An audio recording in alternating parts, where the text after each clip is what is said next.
Ladies and gentlemen, starting now, the panel for Blizzard Publishing, So What's the Story? Please give a big round of BlizzCon applause for our panelists.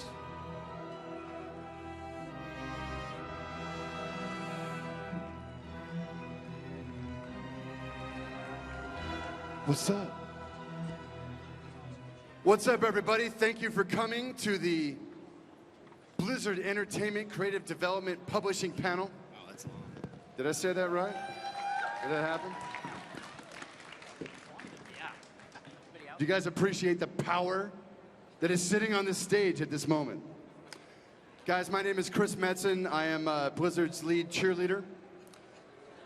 And I think we're going to introduce... I'm Mickey Nielsen. I run the publishing team.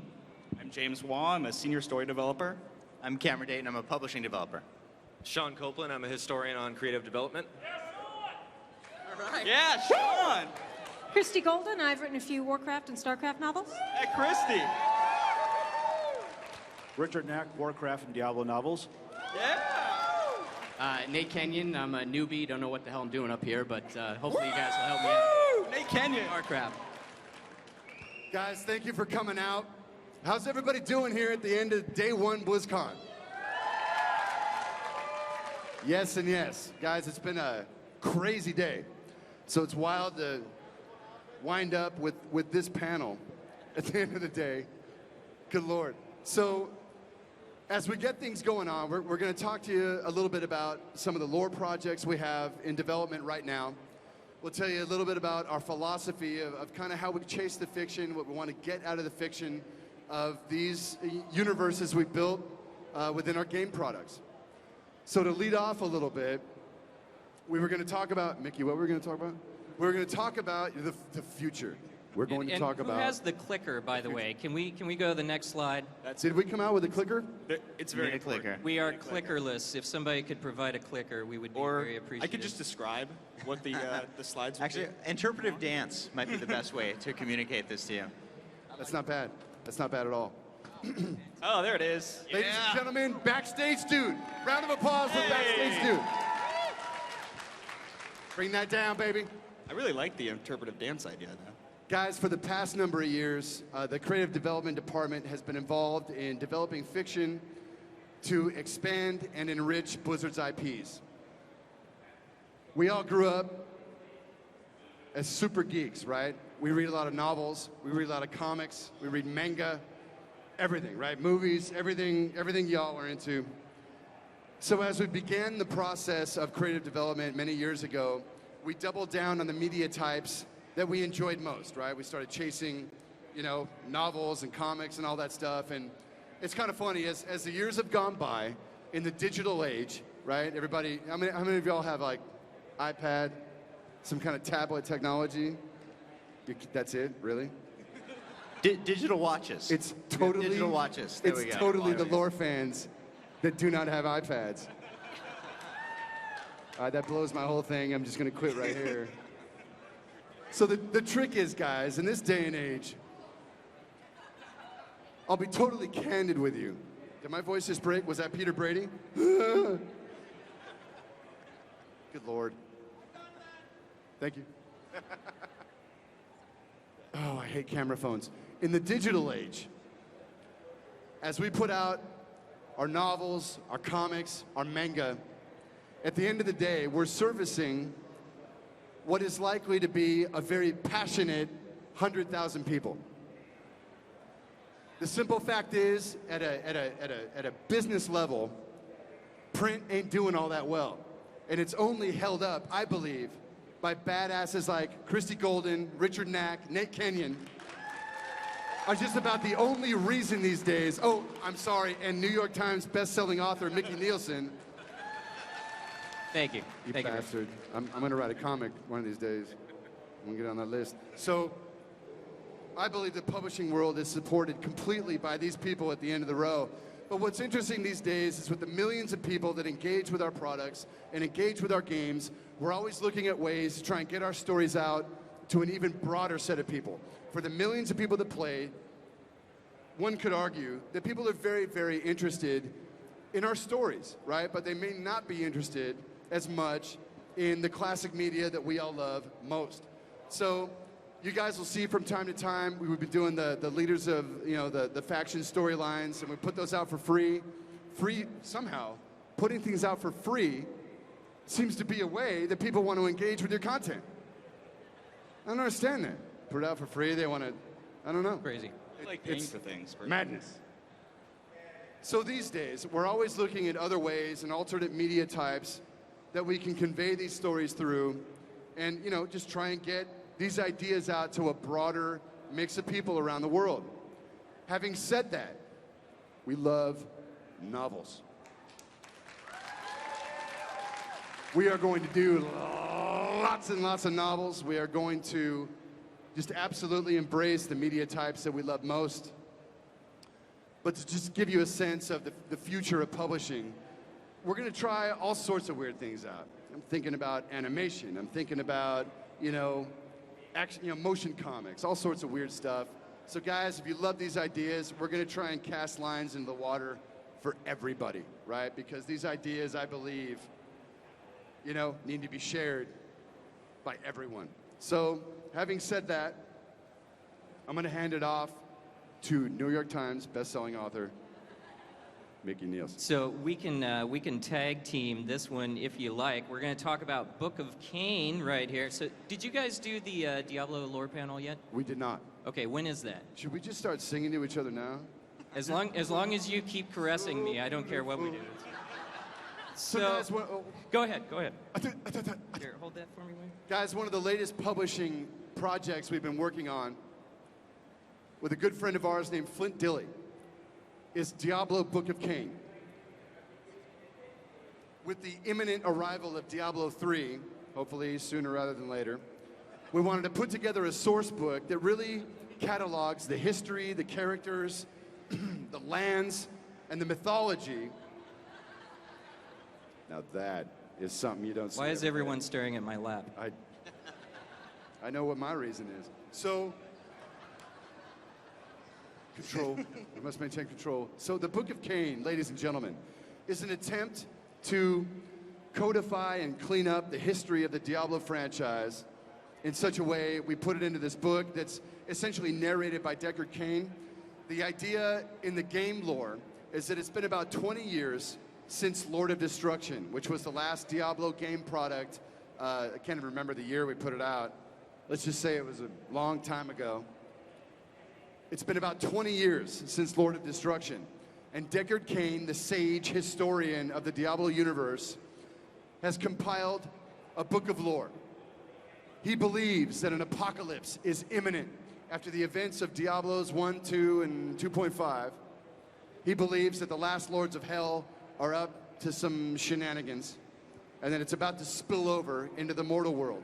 So Book of Cain here is an illustrated romp through the history of the Diablo universe as written by Deckard Cain and chock full of his own personal journal entries and his own theories about what's coming for the world of Sanctuary. With any luck, there's some level of smart continuity between it and the game we're about to publish.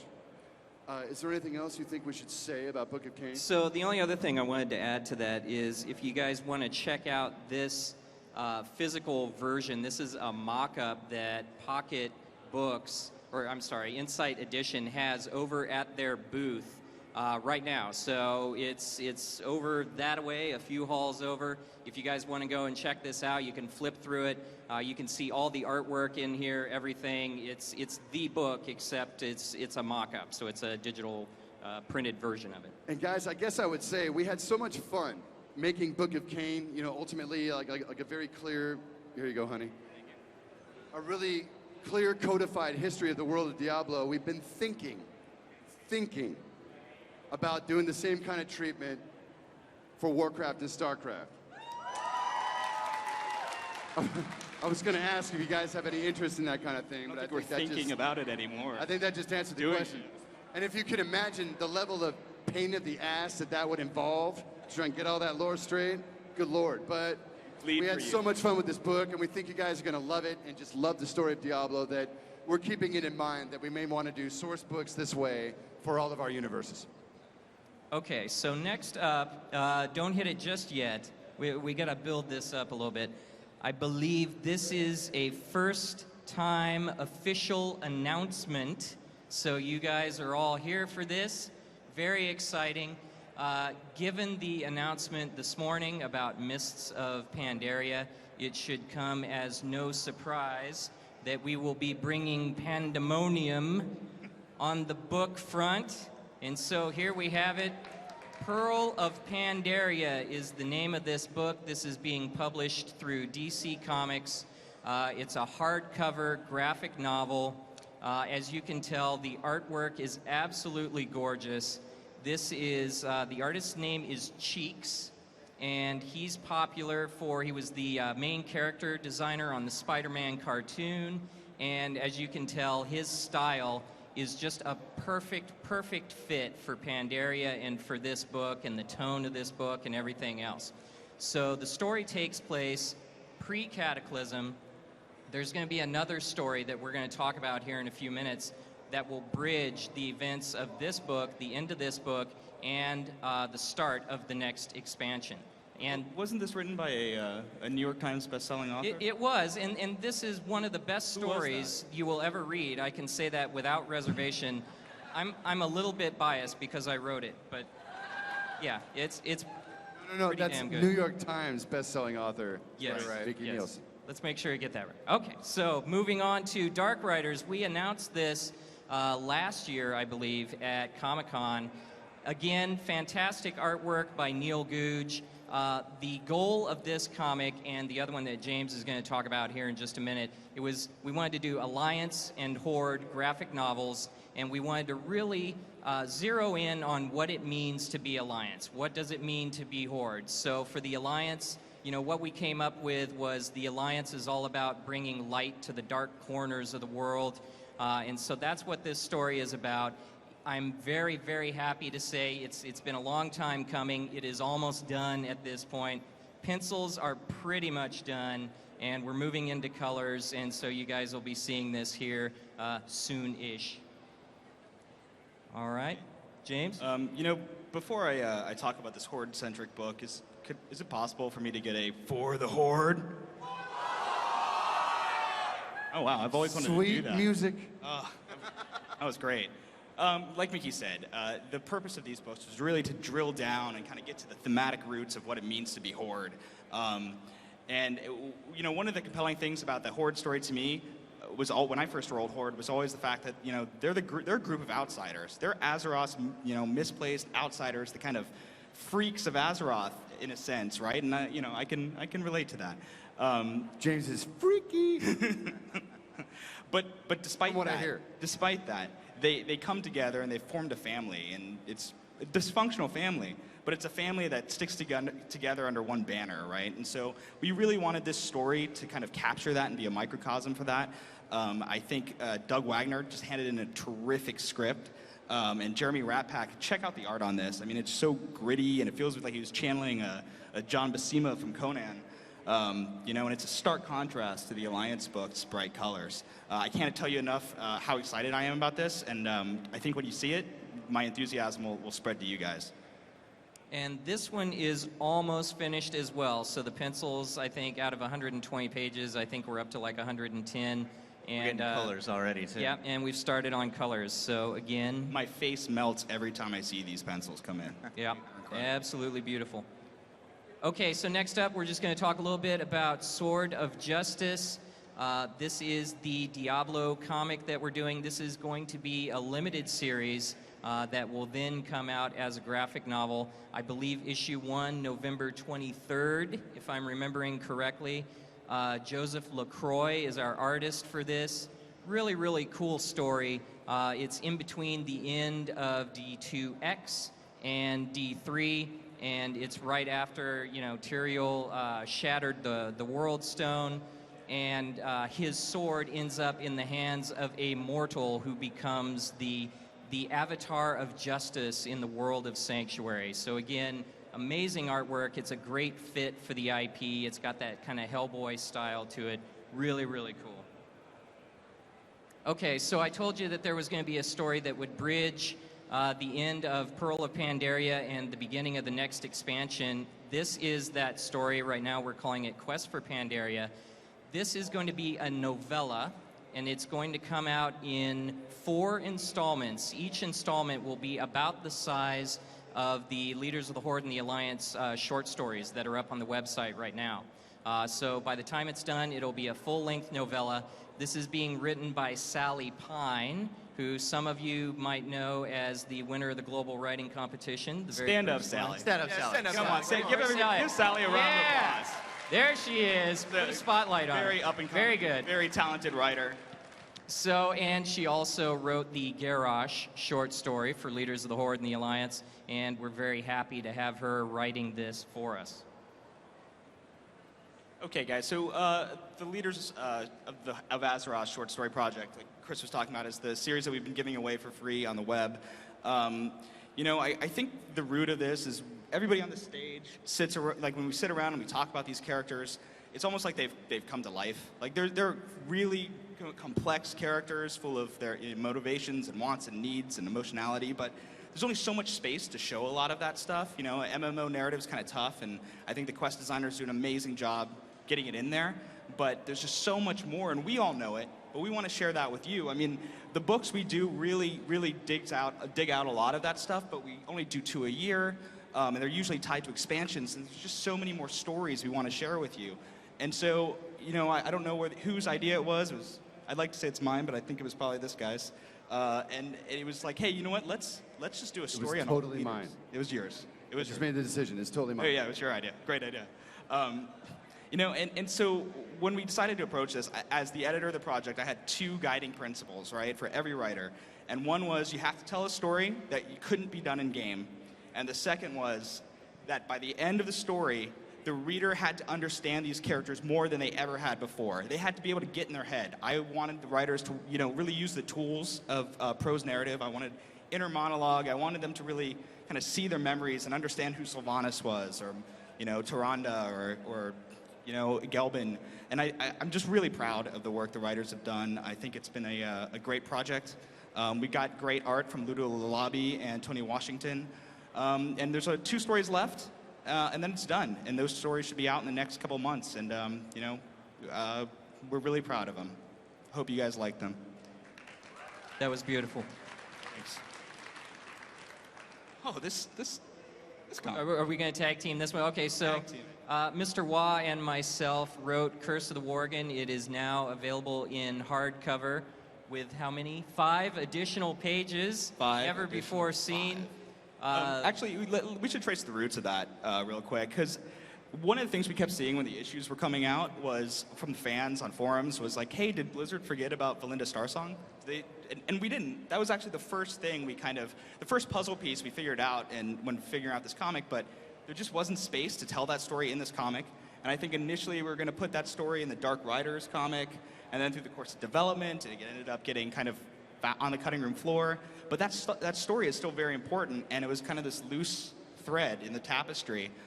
So when DC approached us and said, hey, we'd like to do 5 more pages, like we did for Ashbringer, you know, do you guys have a story you'd like to tell? And it was this weird sitcom moment where Mickey and I kind of looked at each other and said, Valinda Starsong. And hey, so just to ask, did any of y'all read Curse of the Worgen? By New York Times bestselling author Mickey Nielsen. And James Watt. Really, really fun experience. 5 years ago, you know, and this is going to be news to everybody, I'm sure, but there was not an intention for Worgen to be a playable race. I know that might come as a shock. 5 years later, they wanted to make him a playable race, and we had a fantastic opportunity to work with the designers and kind of figure out and dig out that history and that backstory. All right, next up, Cameron Dayton. All right, so we've been talking about stories with elves and magic and a lot of kind of frou-frou things. Are there any science fiction fans out there? All right. The StarCraft universe is incredibly rich. There are so many stories still being, you know, waiting to be told, and we're trying to do that with the series of short stories that is going to be continuing over this next year. With the Heart of the Swarm expansion coming out, we're going to start front-loading it with Zerg stories. Stories that dig into the hows and the whys of their evolution, the biological weaponry, and maybe even get a little bit into their purpose and what's behind it all. We've got some amazing writers that are going to be doing this, a lot of kind of exciting new talent that are going to get on board with this. And there's a lot going on in the Cthulhu sector. We want to give you guys a front row seat to everything that's going on there. In addition to this, we're going to create a ongoing blog. This is a new concept that we've played around with some of our other writing before. It's going to be something that can kind of keep pace with the game as changes and patches go through that will add that science fiction edge to it. It's going to be a science log by one of the Dominion's top exobiologists. He's going to be reporting on the Dominion's theories and thoughts about the Zerg, what they do, what they're developing, the serious countermeasures they're coming up with, and it's going to give a little bit more flavor to everything that's coming out throughout the game. And really excited about that. It's going to be some heavy stuff. There might even be some light shed on the Protoss through these eyes as well, so something to look forward to. Very cool. And now we are going to unleash the whirlwind that is Sean Copeland. What's going on, BlizzCon? Oh, Sean Copeland. My name is Sean Copeland. I am one of the historians for creative development at Blizzard Entertainment. And it's just amazing to be here, guys. It's one of my dreams to actually come up here and be on a panel with these titans of industry here. So we couldn't tell. We couldn't tell that it's an author. Wow, man, this is amazing. Okay, so normally when I tell people what I do for a living is I'm a historian, people are like, well, what is that? So basically, I thought it'd be a really good chance to let you guys know what I do on a day-to-day basis and just give you an insight to the other side of the stories when it comes to us. So, flip my note card. One thing I usually hear about when it comes to being a historian is, isn't that just like a glorified fact checker? You know, like, don't they have that in like other things? I'm like, actually, no. Being a historian encompasses so much more. I mean, I could go into a litany of things that I do on a day-to-day basis other than just checking like different texts and stuff like that, but I'm going to let that go because I just thought there's one major important thing that historians do, and that's to back these folks up right here. Yes. They are jamming out and rocking epic stories and narratives for you folks, and they shouldn't have to remember the minutia that's come before it. That's right. What they do is a labor of love. That's right. They do this from the heart, and they shouldn't have to... They shouldn't have to be expected to know what a caliber of a C-14 Gauss rifle is or what year Thrall was born. I mean, these guys they're busy making worlds for us to enjoy. So the way I think about historians is a perfect metaphor here. It's like this. Red shirt guy meet blue shirt guy. Bring it. In all seriousness, though, going back to topic, I picture historians as part of a machine gunner team. Now, if you guys know, usually a machine gunner team is two folks. There's one Hepcat that's basically on the gun, plugging away at his targets before him, these gentlemen. And there's always that guy that's behind the scenes that's making sure the right ammunition's being loaded into the gun and making sure that that thing doesn't jam so they can continue hitting the things that they need to hit. Well, that's the historians come in. We're that guy that's sitting there just feeding the ammunition into the gun, making sure that they can keep rocking out what they do, because they're rock stars. Where were you on the WoW panel last year? Front row. The bullet's jammed, the barrel's overheated. The banana in the barrel. Can I be on your panel next time? Sorry, yes. Yes! Dream number 2 is made here, I need you, baby. So anyway, to be a good historian, there's a couple of things that you need. Besides having a really good memory for small details, like an encyclopedic memory, the most important thing that you need to have is passion. And I think that's one of our core values here is we got to be jazzed about what we do. So the thing that I get geeked out about most is I grew up with these IPs. I played Warcraft 2, I think back in the day on my 486, you know, maybe they had like 4 gig of RAM when mouse was optional, you know. I just started jamming on this and I fell in love with a lot of the characters and the narrative. Well, why am I fighting? Who are these people? And just growing up, I played Diablo, I played Warcraft, all the games, and I just was so invested in the characters. But the thing that gets me jazzed up every day is I get to go to work, which isn't really work, by the way, for me, because this is my dream job, guys. My job is I'm a storyteller at heart. These guys, they rock out these epic stories, they put it out in the ether for you guys to enjoy, and it just goes out there. My job is to make sure these voices don't die. they echo throughout the eternities. So when somebody needs to remember when something came before, I'm there and I just share everything about it. And it just gets me jazzed up. I get to work on something new every day. Deep, dog. It is deep, man. This comes from the heart, yo. But honestly, guys, I don't think of my work as work. I mean, I get to work with these excellent guys and these amazing authors, and it literally is, every day is a present for me, just because I get to live my dream.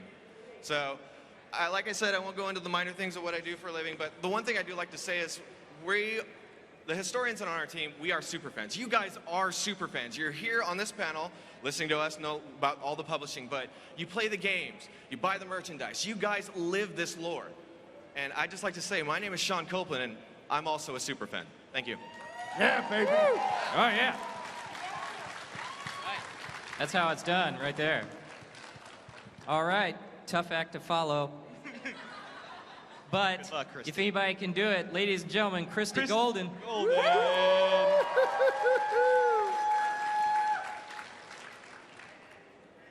I have been privileged to work with this since the second book in the Warcraft series. And I'm going to tell a little story on Chris and on me. I had just come off a very bad experience with another gaming company who shall remain nameless. And I was contacted by Jennifer Heddle at Pocket Books, and they needed someone to write this book. It was called Lord of the Clans. Maybe you've heard of it. And I was like, oh, I don't know. It's 6 weeks to write this. I'm not familiar with it. You know, I don't know. 6 weeks. 6 weeks. 6 weeks. And thank you. But I had some friends who had played the Warcraft games, and they said, you know, Christy, Blizzard is really known for their passion for the work. They really care about what they do. They're very excited about it. They always put out good products. I think you should give this a shot. And boy, howdy, that was the beginning of a beautiful friendship. I had a marvelous time writing Lord of the Clans. Chris was there at every turn if I had questions such as, what color is orc blood? You know, the little things that you run across. Hell, I when don't you're writing. know. So I've done several others. My most recent one is Thrall. And we are selling at the Simon & Schuster booth. We have the books now, so come by. We're going to be there after this panel and again tomorrow at noon. And we're very excited to be able to offer these books to you. But it's been such a ride, and the Blizzard folks are exactly as my friend said. They're all very passionate. They love what they do. They're excited to be involved in it, even when the hours must be exhausting. So what you see when you play WoW is a lot of people's caring and passion. I've also recently started doing some StarCraft novels, and they're a blast. I've got one coming up called Flashpoint, and what this will do, will pick up at the end of StarCraft 2, literally right at the very end, and will guide you through to Heart of the Swarm. And I'm also working. It's a great book, I'm also guys. working on. I'm reading the draft now. It's great. Yay, thank you. I'm also working on a book for Miss Proudmoore, who is going to get her day in the sun, and it's going to be quite the ride. I don't think you all know yet what you're in for, but I'd just like to take this opportunity to say thank you. I love working with you guys. You always have something new and exciting, and I hope this continues for a good long time. It will. Guys, a round of applause for Christy Golden. Woo! Thank you, Christy. All right, next up, someone else who maybe you guys just might have heard of, Richard Knack, ladies and gentlemen. Give it up for Rich.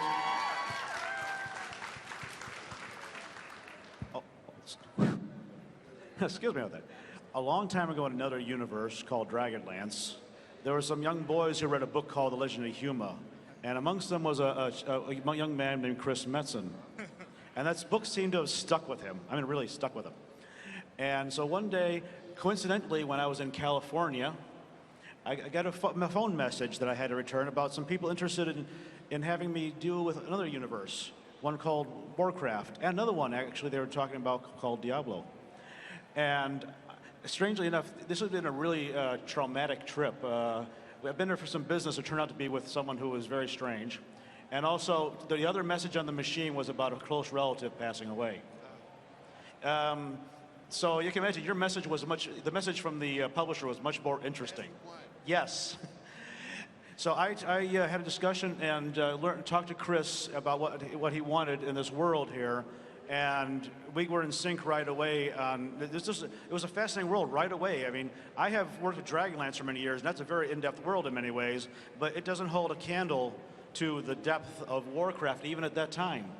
You know what, even Richard, just to jump in, just so you guys understand, the level of a relationship we have with authors like Richard and Christy, and Nate's just getting started. We had this phone conversation. I'm sitting in my office like, yeah, this is Richard Knack. Going, oh, shit. It's Richard Knack. I've been reading this guy's stuff. Over the next hour and a half, characters like, I don't know, Nosdormu, Malagos, Ysera, we're just riffing back and forth, right?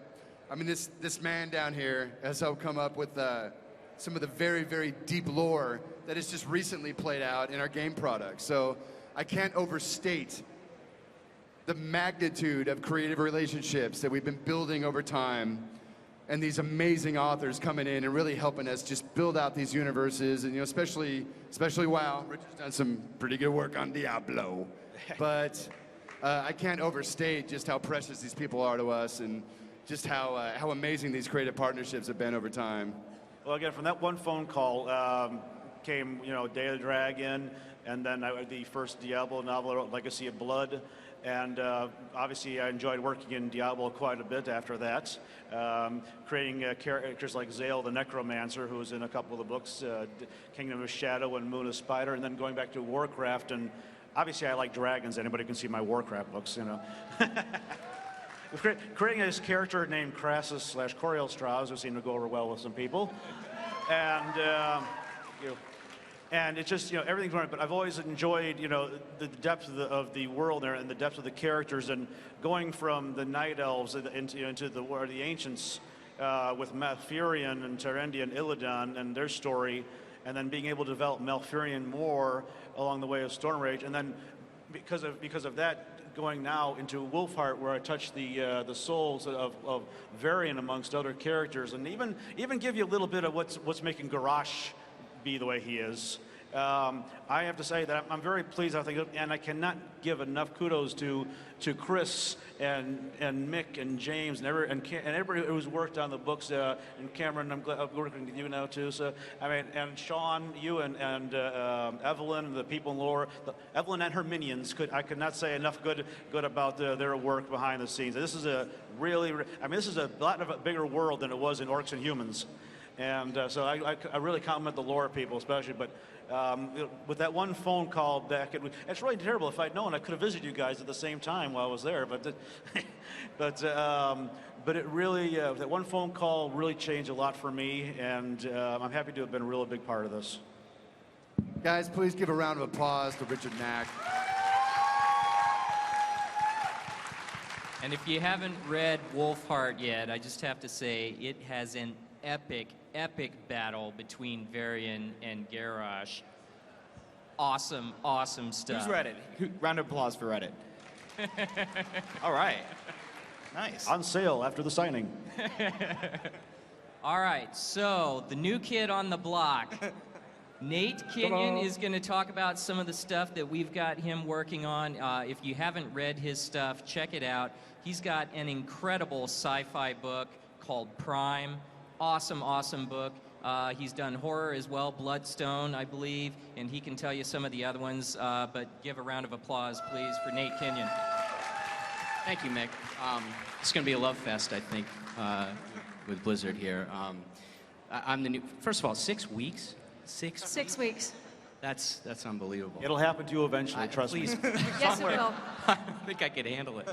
I'm the newbie, obviously. This is my first BlizzCon, and wow. This is unbelievable. You guys, the energy here is inspiring and overwhelming, and I just want to thank you all for bringing that here, because I'm gonna take it home and write, 24 hours straight. Yeah, I just background for me. My agent contacted me. I'd written a short sci-fi novel called Prime. My agent had contacted me and said, Blizzard's interested in talking to you. They read your stuff and they like it. So I talked to them and I was blown away. You know, it's already been said here, but the passion of these folks, and Chris and James and Mick and everybody, the lore team. When I came out to meet with them and talked the stuff over, it was unbelievable. We just clicked right away. And my stuff is, you know, my original stuff. This is my first tie-in, so this is new to me. And the difference in writing, you know, your own original stuff and collaborating on something like this is amazing. And I didn't know if I could do something like that until I did it. And what I found was that it's a very different process, but is energizing in such an incredible way, because it's such an interactive experience. You sit down with them and you're going back and forth, and you know, something might not work, and then when something clicks, everybody, just energy level in the room just goes up, like, you know, 100%, and all of a sudden things are flying and everybody's going, yeah, that's great, you know. And it was just an incredible experience for me. And then I had to go home and lock myself in the basement and do what I used to do, which is really boring. So I'm moving out here, and I haven't told you guys yet, but I'm moving in. But my first book is StarCraft Ghost Specters, and it just came out. I hope you all check it out. It's you know, we really want to dig into it out of the park. Thank you, man. Thank you. It's like I said, my first tie-in, so this was new to me, but I just had such a blast with it. We wanted to dig into the Ghost story and really dig into Nova and what happened with the Spectres, and sort of tell the origins of that, and get into Terrazine Gas and really rake Nova over the coals, you know. So we did that, and I think we did it in a really epic way, in a really fun way, and it's a big book. And my goal in writing it was to write a story that the hardcore fans would love, which, you know, meant a lot of research for me, and I wanted to get things right, and the lore team was incredible with that. But also to write a story that anybody else could pick up and read and love. So I hope I did that. I hope that the hardcore StarCraft fans will love it, and also anybody else would pick it up and could read it too.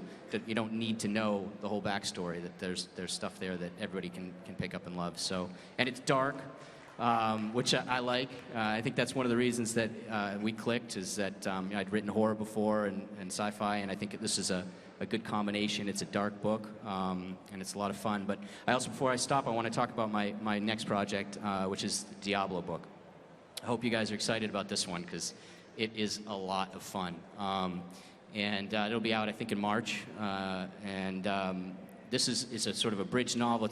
It leads you into Diablo 3, and it's a story about Cain, and it's another big epic book. It's one of the longer books that I've written. And what Blizzard wanted to do when they approached me on this one is kind of restart the franchise in a way, and take the book in a sort of a darker, leaner, grittier direction. I think we did that. It's dark, it's creepy, you know, which again I love playing in that world. There's a lot of epic battles, and it's just a lot of fun. So, and I had a blast writing it, and I had a blast working with everybody here on it. So I hope you check that out next March. So thank you. Awesome. Thank you, Nate. All right, so once again, Book of Cain, for this one, Insight Editions. You can go over there, you can check that out at the Insight Editions booth. If you go over to the Pocket booth at 6 o'clock, the authors here, Christy, Richard, Nate, they will all be signing. You can talk to them, so make sure to do that. Tomorrow at 12, they will be signing again. They will be at the booth again at Pocket. All right, so now I believe, yes, it is Q&A time. Where's everybody lining up? Moderators? Right there in the middle.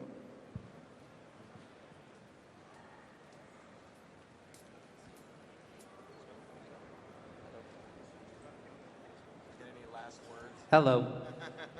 Hi. Hello. What's up? Hello. Just want to say super excited about Pearl of Pandaria, Love Cheeks. I had more of a corporate question about the comics.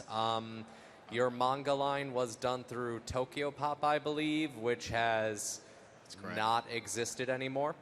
And DC has a lot of volatility, it seemed, lately with different lines. Wildstorm has been closed, and they've been doing a lot of their own internal revamping. I was just curious how these sorts of issues have been affecting your making of the comics and your thoughts for doing it in the future. Tokyo Pop going out of business had a big effect. We're not doing manga anymore with Tokyo Pop, but we have said at last year's, or no, it was this year's Comic-Con, that manga is something that we may pursue again in the future. We had a ton of fun writing those stories and working with the authors and everything else. So it's a great format. We love that format, and we're loving what's going on with DC right now. We got some killer products coming out with DC, so we're in a good place. Thank you. Thank you. Thank you for having this panel. I think this is kind of an undersung group of people. My question is for Nate. You've joined the team. You just mentioned 6 weeks ago. So what? What kind of research did you do going into this? This is kind of a big company, and I feel like this is kind of uncharted territory for you. So what kind of research did you do to get to... He's been around for a year now. Yeah. He's been around. Oh, this is on now. Okay. There you go. Yeah, not 6 weeks. I was talking about Christy writing her first book in 6 weeks, which blows me away. I've been around for a year and a half or whatever. I came into this and had... it's a great question. I mean, I think I felt like if I was going to take this on, I wanted to do it the right way. So I spent the first probably month or two talking to Blizzard and reading the wiki and talking to the lore team and then reading everything I could get my hands on that had been done before. And, you know, when I finally found like I really felt comfortable in the world, I felt comfortable with the characters, I knew where they wanted to take it, you know, and then once I sat down, you know, I was scared shitless actually. But once I sat down to write, it didn't take long, you know, before it felt like my own, you know. And these guys probably could, you know, have similar feelings about it. They've been around longer than me, and they developed it, you know, a lot longer than I have. So I've come into it as a bigger outfit. But I felt like it was, you know, I was writing my own stuff in a way, and I felt pretty free to do that. And at the same time, it gives you a framework. So in your original stuff, you're constantly kind of floundering around, you know, like, all right, what am I doing here? What can I do? But when you're working in somebody else's universe, there's always a safety net there. There are always other people to go to. There are always ideas. So in that way, it was energizing and supportive. So. All right, thank you very much. I appreciate the question. Thank you, guys. Hello, and I'm going to echo again. Thank you for having this panel, and I love the work that you guys do as writers and especially as lore people. Right on. Thank you. And my question is more about editing and publishing. I know there's a lot of information on writing and how to get into the company or industry through writing, but I'm more curious on how do you get in as an editor or possibly to become a historian and more a person that deals with the lore, because I'm definitely a person who would love to go through the muck to help create the book of the lore. If you want, I can tell them how I became a historian. It's kind of a funny story. Yeah. Well, it's kind of funny. When I started at Blizzard Entertainment, I started as a temp QA tester, basically doing the 7 p.m. to 4 in the morning shift. But while I was working on bugging a lot of the stuff in the game, I noticed that there was a lot of things I needed to keep track of. Like quests were especially important to me because it told a lot of the story, and like I said, I love story. So to make sure that I was getting the right information down, I kept this little journal. Basically, it's a big black book of like who this character is, where are they related to, do they have like kin and stuff like that, just like the connections in the game. So when I write my bugs, I would know, oh, okay, you know, I need to direct it to this person because this deals with either quest text bug or this is the wrong NPC, yada yada. So I actually, really quickly, I met Evelyn Fredrickson. She's the senior historian on a bus trip actually from BlizzCon, and I asked her a lore question, and that's how I got to know her. But about 7 months later, she opened up a position as an assistant historian, and she was basically looking for somebody to help her because the workload was increasing. So I totally went in there, and I was like, oh, okay, this is great. This is what I've always wanted to do. So I went in there, and I didn't feel like I did really well in the interview, so it got towards the end of it, and she's like, okay, so do you have any questions for me? I'm like, yeah, actually, I thought I'd completely bombed it, to be completely honest. So I actually take out my book, and I'm like, I just want to see if, was this stuff valid for you? I know you're the historian. I just really want you to see if, if I'm hitting the right points here. She opens the book, and she's like, oh, okay. So at that time, I didn't know. She was looking for somebody to start creating Bible entries. So seeing that I've been doing that on my own free time, it just went miles. So, Hey, Sean, let me ask you. So given kind of how you got your kick in, like, what do you guys tell people these days that are looking for opportunities in the historian department? Do you guys have specific things you look for, or? Basically, it's a lot of things you look for. Like I said before, passion is number one because it's really demanding because you got to make sure everything's, and you got to keep track of a lot of stuff. But a great memory is a huge one for us. Somebody who actually is familiar with the lore and actually has a passion for it. A technical writer ability is great too because you're going to be writing a lot of blurbs and doing a lot of summaries for a lot of people. So that's some of the major things that we actually ask for. Analytical thinking. Oh yeah, a lot of analytical. Sean, do you have analytical thinking? I don't know. I would say define analytical for story editing. To be a story developer, a story editor, honestly, read everything you can about the craft of story development.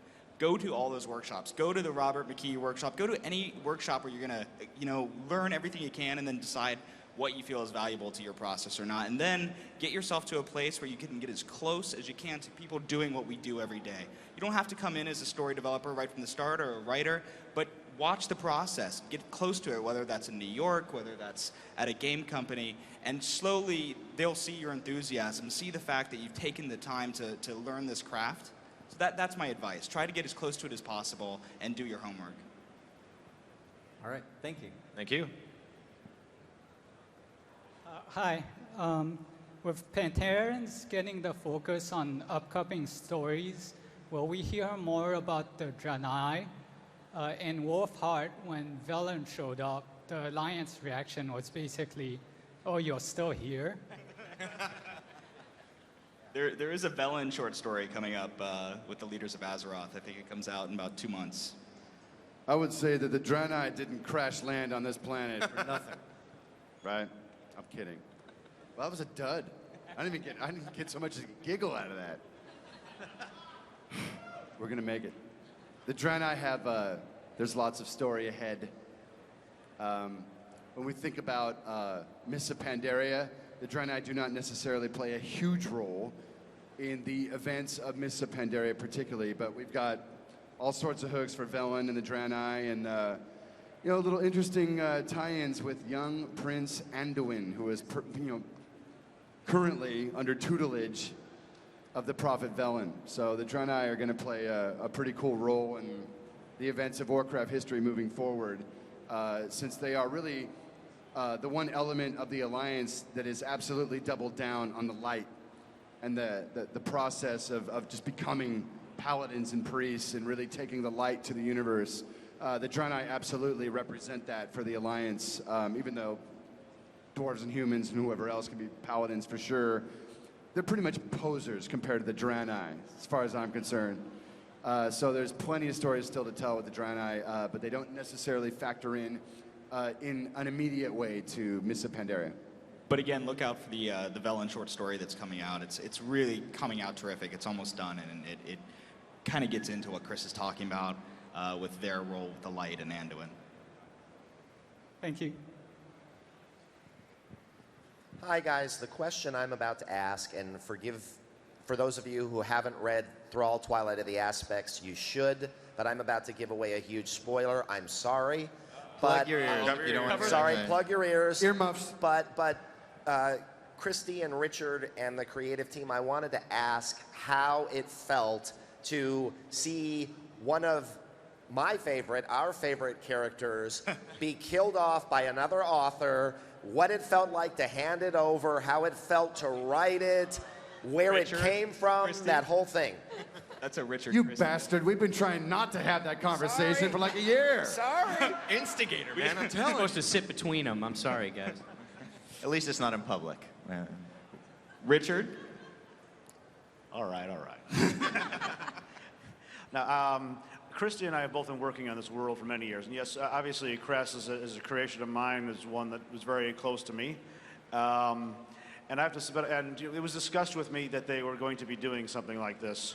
And when they told me that, that because of the way the storylines were going, that it would be best if it was handled by Christy with her storyline, I had no problem with it. I have the greatest respect for all the things I've worked with them at this company, and I have the greatest respect for Christy, who I've been kind of working with side by side all this time with our books. So, yeah, would I have liked to have killed him myself? Yeah, there was always that part of me that would, you know. You gotta be honest. That He would have appreciated that, I'm sure. No? the toughest call I've made. But no, Christy did an excellent job, and I can say nothing but good about what she did in terms of the writing. Okay, not killing a guy off of it, but I mean, I can say nothing good but good stuff. I gotta be honest. That was one of the toughest phone calls I made. I remember like sitting and thinking about it for a second, like, oh, I gotta call Richard and let him know that we're killing Crassus. Oh, I kind of rehearsed it. Sorry about the language, by the way. yeah. He screamed a little. There's some tears, but. The way we are working now, because we're trying so hard to integrate the novels with the game, is just for simplicity's sake, I'm being given outlines to work with rather than coming up with my own. And I remember getting to that part in the outline, my eyes got this big. And the first thing I did was I went online and sent an email. I said, is Richard okay with this? Does he know? And it was a tremendous responsibility. To give such a major character an exit worthy of all that he had done for Azeroth. And it was a little intimidating. I think that's the first time I've had to kill off anybody else's character. I'm very good at killing off my own. But the weight of it was there, and I wanted to make sure that he died a very noble death, and even more so than his death is what it did to Alexstrasza. And that is a major theme of the book, is the pain that she went through and the loss of faith in herself and in everything, that despair that seizes you when a loved one is gone. And for me, almost more challenging was it's harder to live on, isn't it? It's harder to go on and continue almost than it is to pass. And so I really had a wonderful time working with all of the dragons. And I hope I did it justice. I did my best.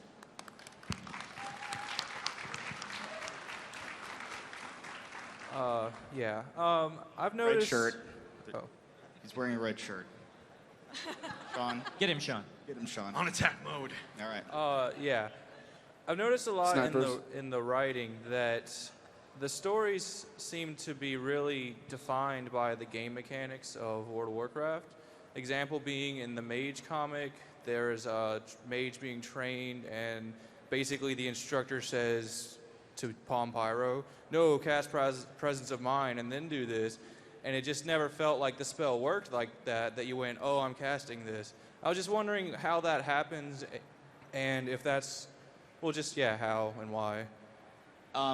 In that instance, particular, I think we, we discussed that internally. It's a real fine line between not wanting to, have the fiction suffer from trying to make the game mechanics work in the, in the fiction world.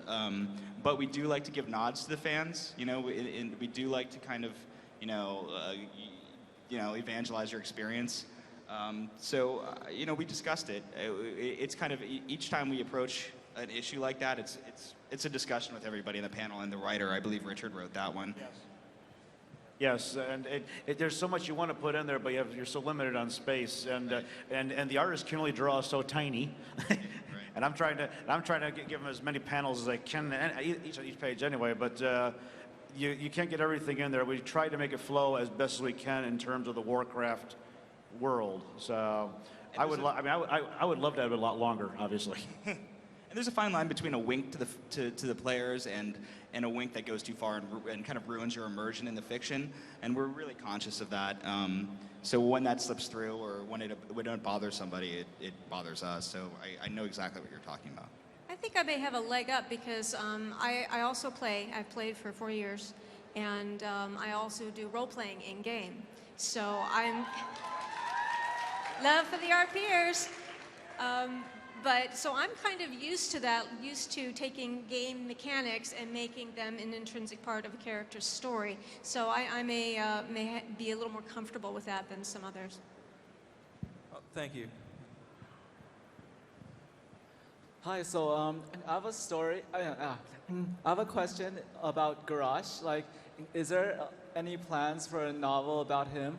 I know there's been a short story, and he's been mentioned in Wolfheart, but really, we don't really know what's he thinking. You know, like the Horde has lost, you know, half the barons, and they're fighting elsewhere, and he wants to make the Horde really great for his people, and but we just don't see anything anything big happening, and we have no idea like what's he planning and what's he what about the alliances fracturing, and what's he gonna do about that and stuff like that. I can answer that question very simply. We don't need to have a novel about what Garrosh was thinking. If we did, it would be 260 pages of kill, kill, kill, kill. That's all he's thinking. That's about as deep as that character. I'm kidding. Obviously. I'm not kidding. I'm not kidding at all. Kill, kill, kill. Right? That would be the extent of a Garrosh novel. You'll see a lot of what you're talking about in the book Christie's writing right now, the Tides of War book. You'll see a lot of Garrosh in that. Mostly kill, kill, kill, but... Yeah, kill, kill. You got to think of his past, though, too, man. The whole reason why he is he's shaped by his history. So a lot of that stuff is you got to take into account the things like Varian and his dislike of the orcs. You know, and people are like, that's so unjustified. I'm like, well, look at his history. That's one thing I would recommend. You want to know what Garrosh's history was? When he was a lad in Outland, you know what he was thinking all day? Kill, kill, kill. I like this guy. Point taken. I'm going to find a place to put that in the book, Chris. You're in the middle of writing it. Embellish a little bit, please. You know. Death, kill. That's pretty much death. the extent of my creative direction of the line. Is pretty much Garrosh. He says kill, and then these people run out and do really amazing stuff. So. Okay, thank you. We have time for several more questions. I just want to know a little bit about your thought process when you're thinking of, you know, you got this really great story. How do you decide if it's going to be in-game or if it's going to be a novel or a comic book or a manga? How do you decide what medium fits your story the best?